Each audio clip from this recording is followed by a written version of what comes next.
bo bita Dramati hariya ndirimbo ubona ko ifise message ku baraperi ndirimbo kandi ubona ko ifise message ku bandi bantu abaririmbyi ngaba Philosophe n'abandi benshi batandukanye mu muziki ndonzi utiyemeza gute kwa Dramati ubona ko nawe yateguye igikorwa cyo kwita indirimbo nyuma yo kwatanze message ko amasanamu y'indirimbo yamaze kuba yogira ikibazo ariko kandi n'igihe tuzi ko Dramati ubwiwe yigeze kuba ari umwe mu bantu bashira hanze EP yiwe indirimbo ziga kuri zine indirimbo yasohotse vuba cyane mu minsi turangije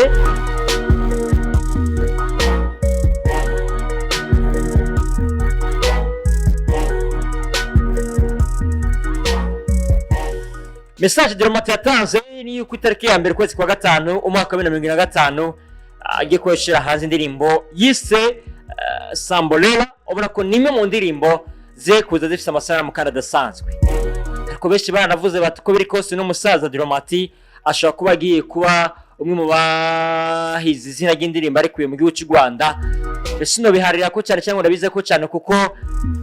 title umwe wese afite target yiwe ariko ni Dramati agiye gushira hanze icyo no kwita indirimbo yiwe yise Sambolela ubona ko ni indirimbo igiye kuba yoza isohoka itariki ya mbere kwezi kwa gatanu umwaka ni 2025 siyo ngo haracabura iminsi igira kuri 6 gusa maze indirimbo ya Dramati ica isohoka ikintu ushaka kumenya ngaha mbega ni Dramati agiye kuba nawe yogarukira B-Face on the floor amusubirize mu gahago mu gihe tuzi ko B-Face on the floor nawe yatanze message eta kuri Dramati cyangwa ni Dramati bijye bitamuraba afashe target yiwe kugira ngo yibandanyize umuziki wiwe watankomanzi tubize muri hip hop niho muririmbyi yatanze message kuri mugenzi we acagaruka mugenzi we nakamwishura kandi maze bikagenda neza umuziki nduka gumujyo ariko Dramati hip hop tuyi muziki kuva kera ariko ntiyayibandanije icyo navuga neza